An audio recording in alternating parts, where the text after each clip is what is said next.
रब खाता रब खाता रब खाता।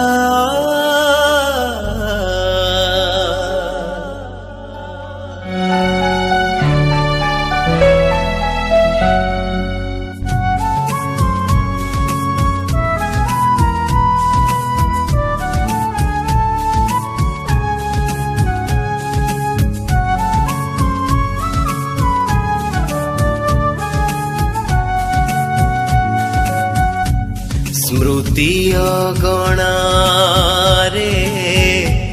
जन्ह पहरिले मने पड़े जेउ कथा सबु जवनरे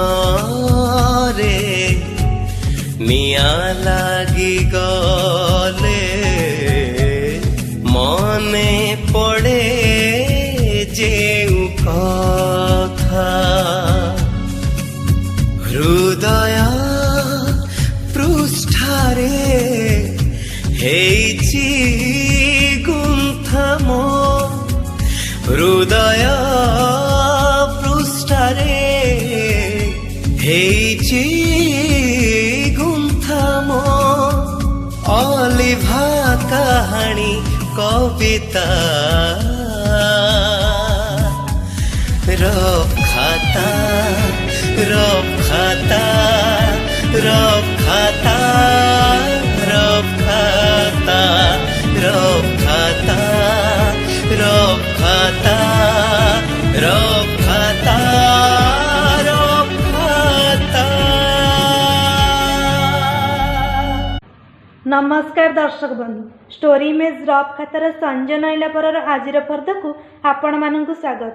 आजिर फर्दरे आम सह अछंती लिप्रा सेठी, डॉक्टर निरंजन साहू, राधाश्याम राउल, प्रताप महापात्र। रफ खाता 150टी फर्द अतिक्रम कर सारी।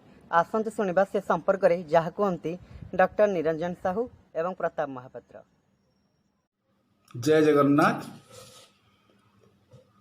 एबे स्टोरी इमेज रफ खाता एपिसोड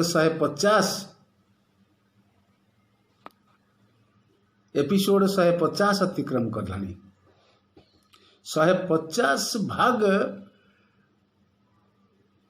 स्टोरी इमेज रफ खाता जहाँकि एस न्यूज प्रोडक्शन सकाळर साथी तार निरवच्छिन्न भाव निरलस भाव सेवा दे चली। गोटे दुईटी कथा एठी मु अभिमत आकार रे प्रकाश करने को चाहे जे रफ खाता रे जेमती आमे हाई स्कूल रे पढ़िला बेले रफ खाता रे मैथमेटिक्स थाए, रफ खाता रे इंग्रेजी भी चिपी दे थाउ, रफ खाता रे ड्राइंग गोटे भी कर दे थाउ, बग पारा हंस एवं रफ खाता रे मध्य किछि कथा टिपी रखू जे गणेश पूजा केबे हबो, अगस्त 15 केबे हबो, जनवरी 26 साधारणतंत्र दिवस केबे हबो एवं रफ खाता रे विशेष भाव रे टिपी दे थाउ जे आसंता काली जेतले मु क्लास को आसीबी कोन करी करी आसीबी टास्क। रफ खाता रे हमर जो टिपा हेतिबा खाता हमको नियंत्रित करे। मोर कहिबार कथा होची 150 भाग अतिक्रम कलानी स्टोरी इमेज रफ खातार विभिन्न पर्याय को एथिरे आमे सुनिचु जे कवि माने जो मानकु कविरे जमा ऊपर स्तर उच्च वर्गर उच्चांग कवि माने ग्रहण करिवे नाही से मानकु सुजोग दिया जाउछि। एटा गोटे महत्वपूर्ण कथा। से माने केबे बड़ हेबे तांको कवितार मन केबे दंभ हबो एवं ओक ट्री भलिया ठिया हबो, मंज परख हबो एवं से माने गोटे पैनल रे रहिबे एवं सेमाने गोटे दल रे रहिबे ग्रुप रे रहिबे प्रशंसित करेइबे एवं आउ किछि आपे आपे स्वतःस्फूर्त भाव ठिया हेबे निरलस भाव पुरस्कार को प्रतीक्षा करेंगे ना। यही जो धारा आम साहित्य रे ओडिया भाषा साहित्य रे यही धारा को मु कहबी मोर विचार रे मु कहबी स्टोरी इमेज रफ खाता ब्रेक देछि। स्टोरी इमेज रफ खाता उच्च वर्गर कवि मानक निश्चित भाव में सुजोग दौरान डाकी आणुचंती सेमानंकर काव्यिक सत्ता उत्तर पुरुष जानू से कहवा कारण एस न्यूज प्रोडक्शन सकाळ साथी साथी होची काहंक साथी रे शेयर करुची काहंक साथी रे जो माने घरे बसिचंती आ किछि करि नथांते। आज्ञा मु आपन को गोटे कथा कहबा को चाहे एबे देखिबे फेसबुक रे सुंदर सुंदर कविता आसुची एवं फेसबुक रे सुंदर सुंदर नुआ चिंतनर पुराना प्राचीन कविता प्राचीन तथ्य वेद वेदांत उपनिषद रु मध्य आसुची मोहम्मदकर आसुची एवं बहु नीति कथा मध्य आसुची जीर्ण पृष्ठा जो गुड़िक आउ नाही आउट ऑफ प्रिंट जो गुड़िक प्रिंट आउ हबनी सेमितिया बहिर पृष्ठा मध्य आसुची बहु बड़ बड़ विद्वान दिग्गज कवि माने साहित्यिक माने मध्य फेसबुक को आपणीचंती जेमती गोटे परिकल्पना करिछि स्टोरी इमेज रफ खाता एस न्यूज प्रोडक्शन सकाळ साथी माध्यम रे प्रकाश करुछि तार अभिमत को एटा स्वागत योग्य किंतु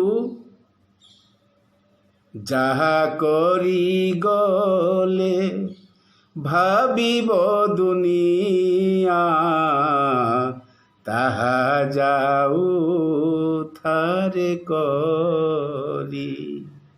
ये हूँ गणकवि वैष्णव पाणीकर गोटे छोटिया कवितार गोटे धाड़ी पादटीए गणकवि वैष्णव पाणीकर मत है एमिति काम आमे करिबा एमिति तथ्य उपस्थापन करिबा एमिति जंगल जमी भितर बढ़िथिबा बंचुथिबा अनामध्य लोक को आनी आमे तार क्रिएटिविटी तार सर्जनशीलता को आमे प्रकाश करिबा जो चमकीब एक कथा आशा रखी।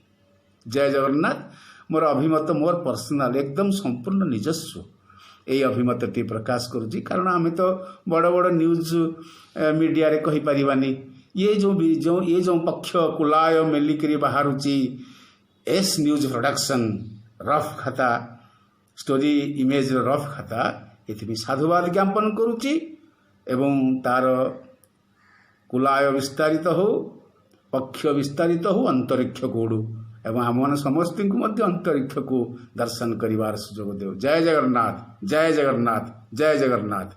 मो अवसर प्राप्त प्रधान शिक्षक सर्वभारतीय शिक्षक नेता प्रताप किशोर महापात्र मनरे अफुरंत आनंद अध्यापक बाबू प्रफुल्लंक प्रगति रे दासंक प्रसन्नता भरी रही जेउथिपाई S news story image rough खाता जीवन अनुभूति रे नियारा सिंहरण सृष्टि करि पारिछि।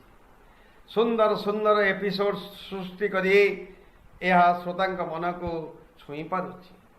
यार संयोजना उपस्थापना एवं अध्यापक प्रफुल्ल साहूंक गल्प हृदय स्पर्शी प्रभु जगन्नाथ उपरे डॉक्टर निरंजन साहूंक आलोचना बहुत भल लगुछि। गाल्पिक श्यामपद चटर्जी गीतिकवि बैद्यनाथ खिलार डॉक्टर अजय मिश्र एवं बहु प्रतिष्ठित कवि लेखक और साहित्यिक द्वारा यह आदृत हो पारिछि।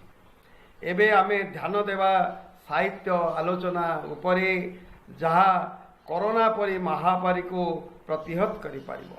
मो मतरे शिक्षणीय गल्प प्रत्येक धारावाहिक देवा सहित शिक्षा स्वास्थ्य और साहित्यर समाज उपरे परिवर्तन स्वरर झंकार झंकुरित हेले रफ खाता दिने राज्य तथा देश रे आदृत लाभ करिवो एथिरे तिळे मात्र संदेह नाही। नमस्कार।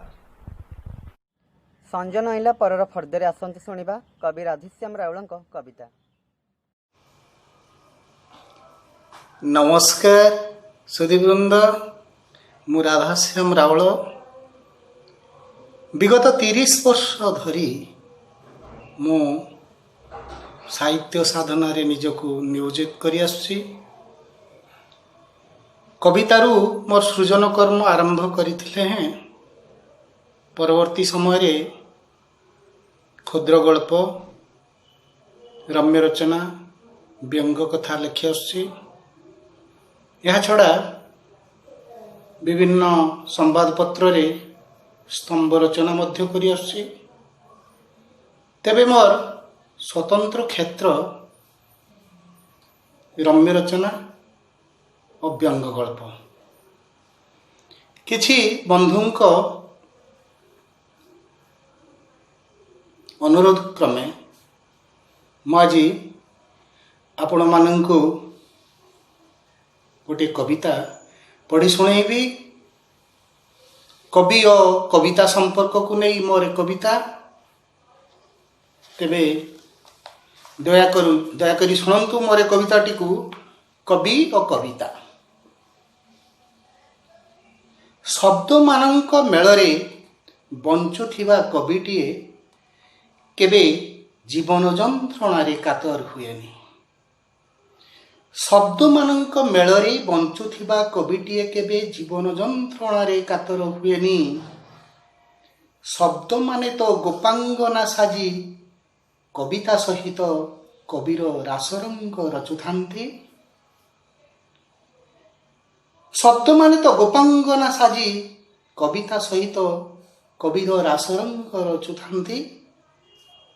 ଅବଶୋଷ ଲୁହ ହୋଇ ଆଖି କୋଣରେ ଜକେଇ ଆସୁଥିଲେ ବି କବି ତା କଳ୍ପନା ଭିତରେ ସେ ସବୁକୁ ହୃଦୟର ଆବେଗ ବୋଲି ଧରିନିଏ। କବିତା ସାଥେ ସମ୍ପର୍କକୁ ଲୀଳାୟିତ କରିବାର ବାସନାରେ କବି ଯାବତୀୟ ଜଞ୍ଜାଳକୁ ଭୁଲି ନିଜକୁ ଗୋଟାପଣେ ଖୋଲି ଦେଉଥାଏ। ଅନବରତ ପ୍ରତୀକ୍ଷାରେ ବଞ୍ଚୁଥିବା କବିର ଚେତନା ଭିତରକୁ କବିତା ସ୍ୱପ୍ନ ନାୟିକା ସାଜି ପଶି ଆସେ। ଦୂର ଦିଗ୍ବଳୟ ସେପାରିରୁ ପାହାଡ଼ି ଝରଣାର ଚପଳ ଛନ୍ଦ ଭିତରୁ କବିତା କବିକୁ ସରାଗରେ ପାଖକୁ ଡାକୁଥାଏ। ସୁନସାନ ରାତିର ସାନ୍ଧ୍ୟତାକୁ ଭେଦି କବିଟିଏ ଏକମୁହାଁ ହୋଇ ଆଗକୁ ଚାଲୁଥାଏ। ସୁନସାନ ରାତିର ସାନ୍ଧ୍ୟତାକୁ ଭେଦି କବିଟିଏ ଏକମୁହାଁ ହୋଇ ଆଗକୁ ଚାଲୁଥାଏ। ଅଥଚ କେତେ ଦୂର ତାକୁ ଯିବାକୁ ହେବ ସେ କଥା ହୁଏତ ଜଣା ନଥାଏ। କେତେବେଳେ ପୁଣି ପ୍ରତିଶ୍ରୁତି ପାଳିବାକୁ ହେବ ବୋଲି ଭଗ୍ନ ମନୋରଥ ପରେ ବି ରଙ୍ଗୀନ ସ୍ୱପ୍ନ ଭିତରେ ହଜିଯିବାକୁ ଇଚ୍ଛା ହେଉଥାଏ। କେତେବେଳେ ପୁଣି ପ୍ରତିଶ୍ରୁତି ପାଳିବାକୁ ହେବ ବୋଲି ଭଗ୍ନ ମନୋରଥ ପରେ ବି ରଙ୍ଗୀନ ସ୍ୱପ୍ନ ଭିତରେ ହଜିଯିବାକୁ ଇଚ୍ଛା ହେଉଥାଏ। କବିତା କବିକୁ ହସାଏ, କନ୍ଦାଏ। କବିତା କବିକୁ ହସାଏ, କନ୍ଦାଏ। କେତେବେଳେ ହାତ ପାନ୍ତାରୁ ଦୂରକୁ ଚାଲି ଯାଉଥାଏ ତ କେତେବେଳେ ଦୂରରୁ ହାତ ପାନ୍ତାକୁ ଆସି ଯାଉଥାଏ।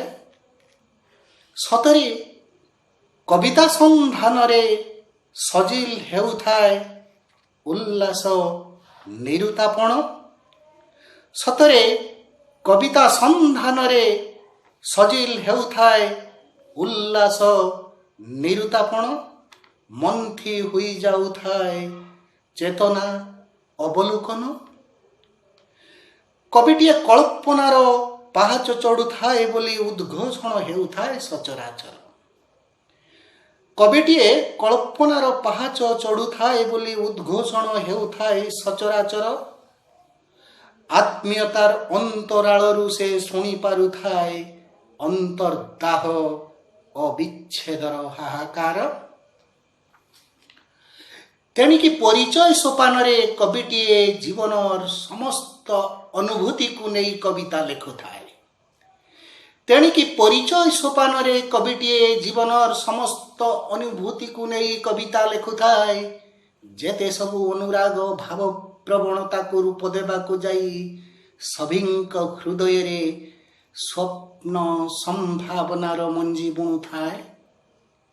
भाव प्रवणता को रूप देवा को जाई सभिंक हृदय रे स्वप्न संभावनार मंजी बुणु थाए। अतएव कवितार নহবतरे कवि महेंद्र मुहूर्तटीए, कवितार सरमरे कवि ख्याली फगुणटीए। अतएव कवितार নহবतरे कवि महेंद्र मुहूर्तटीए, कवितार सरमरे कवि ख्याली फगुणटीए, कवितार सरमरे कवि ख्याली फगुणटीए। नमस्कार। आशा आपण माने कविताटी को शुणिथिबे एवं मतामत अपेक्षा रे मु रहूची। पुणी थरे नमस्कार। जय जगन्नाथ। गच्छ शीर्षक कविता नहीं आसिचंती कवयित्री लिप्रा सेठी। तेबे आसंती सुनिबा तांका कविता। मु लिप्रा सेठी कटक चौद्वार। मो कवितार शीर्षक गच्छ। पत्र झड़ी गले गच्छ हजाई दिए छाई, एमिति भी मनीष हजाई दिए तार छाई। खरारे चालुथिले भी केही आसे नाही ता पाखकू, तुटी जाए संपर्क। सकाळू काकर जुडुबुडु घासरे ता पादरे चित्र आंकी आंकी फूल तोलिबाकू आसुथिबा झियटीर आउ देखा मिले नाही भिन्न सकाळरे। गच्छ तो एबे थुंटा, बौलिबार से भाग्य आउ तार नाही। फल फल तो दूरर कथा, हताशारे छिड़ा होइथाए गच्छ। मशाणी को मुह करी केउ एक मृतकर प्रतिकारे। आज्ञा नमस्कार। जय जगन्नाथ। साहित्यठु संस्कृति, अध्यापनाठु श्री जगन्नाथଙ୍କ महिमा गान सबुथिरे जे सिद्धहस्त से हेउचंती डॉक्टर निरंजन साहू। आसंतु शुणिबा तांको आलोचना। नीलाचल निवासाय नित्याय परमात्मने बलभद्र सुभद्राभ्याम जगन्नाथायते नमः। जय जगन्नाथ। बंधुगण, शत्रुमंडली, दर्शक मंडली, आमे या पूर्वरु आलोचना करुथिले महाप्रभु श्री जगन्नाथंकर जे होचंती तांकर एकांत पार्षद एवं लीला परिकर महापुरुष श्री श्री अच्युतानंद महापुरुष अवस्थानकर गोटे छोटिया ग्रंथ कलिजुग गीता। आम जाचु भगवत गीता से महापुरुष गोटे विस्तृत विराट ग्रंथ से हूँ गुरुभक्ति गीता एवं गुरुभक्ति गीता व्यतीत कलिजुग गीता बोली गोटे गीता तांकर अछि। आम जमी भागवत कलिजुग प्रवेश प्रसंग, महाभारत कलिजुग प्रसंग, एभली शास्त्र मानक कलिजुगर प्रसंग आम अध्ययन करूँ जानू। से महापुरुष अच्युतानंद तांकर कलिजुग गीतार कलिजुग संपर्क में कही आम ताहाको मध्य मालिका बोली कहू। अनेक विद्वान अनेक प्रवाचक से माने ताको मालिका बोली कहती, किंतु एगुड़ाक वास्तव जोगुड़ाक वास्तव से भाया कथा भविष्यर कथा महापुरुष किसी कहते। आम या पूर्व शुणीचे खाइबाकू न मिलिब किछि न अंटिब, मोहर बड़ पंडाकू अन्न न मिलिब। पूर्व आम आलोचना करिछि संपर्क रे। आउ मोर बड़ देउलरू खसिब पथर, श्रीक्षेत्र राजन मोर न सेबी पयर, राज्य जीवनाना दुख पाइबटी सेही, ताकू मान्य न करिबे आनो राजा केही 14 अक्षर रे भणिता करिचंती कलम करिचंती महापुरुष अच्युतानंद। एभली गोटे कथा पत्थर खसिबा कथाटी आम जानी सारी एवं बड़पंडा को अन्न न मिलवा ये कथाटा आम प्राय कहवा ना। जगन्नाथ कृपारू बड़पंडा बड़ सुंदर तांकर भक्ति रे जगन्नाथ को आप्यायित कर चली किंतु श्रीक्षेत्र राजन तांकर अर्थात राजांकर राजुति चलीजिव ए प्रसंगटी कहुई राजुति अच्छी कि तेबे आमे आज अंतत पक्षे अल्परे शुणा तृतीय प्रसंग। आम द्वितीय प्रथम प्रसंग रे कलिर बाल्य अवस्था पढ़ी द्वितीय रे कही कलिर युव अवस्था एवं तार वार्धक्य अवस्था कहीं सूचई दिए कथाटी कारण जो दिवाकर पंडा कांदिला एवं जो अर्जुन युधिष्ठिर को एक कथा कहला परे युधिष्ठिर कांदिले एवं दिवाकर पंडार कथा एवं युधिष्ठिर कथा कहला परे प्रभु श्रीकृष्ण कांदिले तार उत्तर रे शुणुचंती अर्जुन जे केड़े विषम कथा आपण माने समस्ते कांदुचंती कहीं उत्तरटी होची कलिजुग बड़ विषम जुग। ए कलिजुग रे नानादी कथा घटिबो जोगुठा अकथा कथा घटिबो एवं भविष्य रे एभली घटना घटिबो बोली प्रभु श्रीकृष्ण अर्जुन को कहिछन। बस एही होची कथा। तेबे आमे सुनिबा जे तृतीय पर्याय कली रे जोटा होची वृद्धावस्था ए प्रसंग रे कोन कहा जायछि। कलिजुग रे वृद्धावस्था रे कहा जायछि ए बड़ भयंकर बोली कहा जायछि। महापुरुष कहिछन्ति एठी कहिबार तात्पर्य होची जे लोक वाद आउ अहंकार करिवे।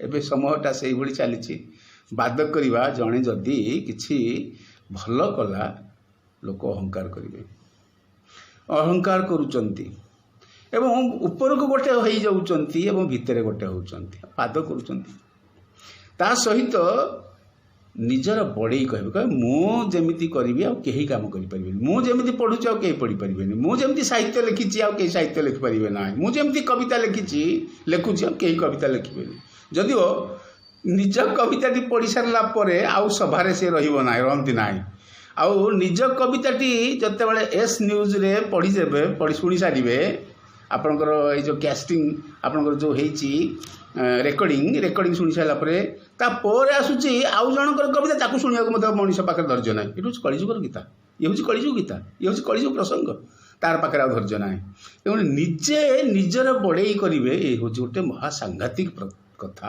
आज समय घटुची आउ जड़े जमा प्रस्तुत नुह अन्य जन कथा शुणापी अर्थात निजर बड़े निजर प्रशंसा केवल कलिजुगे घटव बोली महापुरुष प्रभु कलम कर।